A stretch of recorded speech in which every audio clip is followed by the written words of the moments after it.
another day, another vlog na naman mga ante.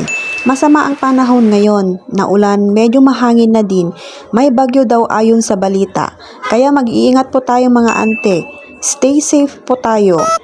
May menu for today's video, magpapaksiw tayo ng isdang siriw at maggigisa tayo ng bitsuelas. At dahil walang munggo or walang mabibiling munggo sa Tiangge, hetong bitsuelas na lang ang alternate ng munggo. Syempre, dahil maulan ngayon, mga ante, beans ang masarap na uulamin ngayon. Pasintabi na lang po sa mga nirarayo mo dyan, charot. Hinugasan ko ng mabuti ang isda, nilagyan ko lang ng maraming luya. Hetong limes na lang ang nilagay kong pampaasim mga ante. Masarap nitong limes na ito para sa mga isda at nakakatanggal pa ng lansa. Kumbaga yung lasa niya ay natural at preskong presko. Masarap din ito sa mga kilawin mga ante. At dahil naluto na rin ang kanin, isasaling na natin ang isda. Hintayin lang natin hanggang maluto.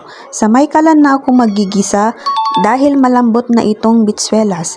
Inagahan ko na lang nagpalambot para minsanan na lang yung pagluluto or tamang-tama sa pananghalian. At syempre, para malambot na malambot at lumapot na rin. Hindi naman siya mahirap palambutin, basta sa may kahoy ka na lang magpapalambot. Masarap siyang lagyan ng ribs ng baboy or lagyan ng ketchup. Pero para sa akin, mas masarap siyang igisa lang at lagyan ng gulay katulad ng malunggay. Lagyan lang ng konting tubig para may pangsabaw.